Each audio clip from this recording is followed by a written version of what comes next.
గౌరవం పెరగాలంటే చాలా పద్ధతులున్నాయి. ఉదాహరణకు ఒక ఉద్యోగంలో యజమాని తనను తీసేస్తారు అని ముందే ఊహించి తానే రాజీనామా చేయడం గౌరవనీయమైన విధానం. అలాగే రాజకీయ పార్టీలలో కూడా అవకాశాలు రావు అని భావించినప్పుడు కొందరు ముందే పసిగట్టి తప్పుకుంటారు. మరికొందరు మాత్రం అధినాయకత్వం తప్పించేంత వరకు చూసి ఆ మీదట నానా యాగి చేస్తారు. ఇది కూడా రాజకీయ వ్యూహంలో భాగం. బయట సానుభూతి దొరుకుతుందని, ఇతర పార్టీలలో ఛాన్సులుంటాయని కూడా ఆలోచించి ఇలా చేస్తారు. అయితే ఈ వ్యూహంలో ఫలితాలు ఎలా ఉన్నా టికెట్కి టిక్కుపడింది అన్న మచ్చపడుతుంది. మరోవైపు అధినాయకత్వంతో బాగా చెడుతుంది.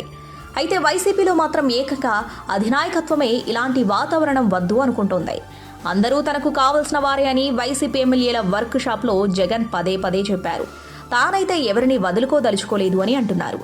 ఇక పనితీరు బాగాలేని వారిని కొనసాగించి అల్టిమేట్గా పార్టీకి నష్టం కలిగించడం కంటే ఎంతటి సీనియర్ నేతలైనా జనాదరణ లేకపోతే టికెట్ ఇవ్వకూడదు అన్న కఠిన నిబంధనను వైసీపీ అధినాయకత్వం పెట్టుకుంది. దాంతో ఇప్పుడు 1-to-1 భేటీలు వేసి మరీ అదే విషయం టికెట్ ఇవ్వలేని వారికి చెబుతుంది అంటున్నారు. సుమారుగా 40 నుంచి 50 మంది దాకా ఎమ్మెల్యేలు, మంత్రులు, సీనియర్లకు ఈసారి టికెట్లు దక్కవని ప్రచారమైతే ఉంది.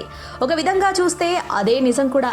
దాంతో జగనే స్వయంగా పెద్ద నేతలను, కీలకమైన వారిని పిలిచి అన్నా మీరే తప్పుకోండి, గౌరవంగా తప్పుకుంటే బాగుంటుంది, మీరు వచ్చే ఎన్నికల్లో నేను పోటీ చేయడం లేదు అని ప్రకటన చేయండి అని చెబుతున్నట్లుగా ప్రచారం సాగుతుంది.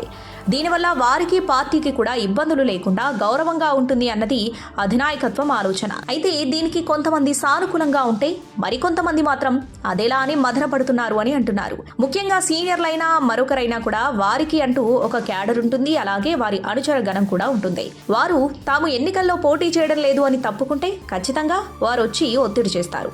అప్పుడు వారు జవాబు ఎక్కడో ఒక చోట చెప్పుకోవాల్సి ఉంటుంది. అసలు విషయం అది అని తెలిస్తే వారు ఊరుకోరు. వేరే పార్టీకి పోదామని కూడా సతాయిస్తారు.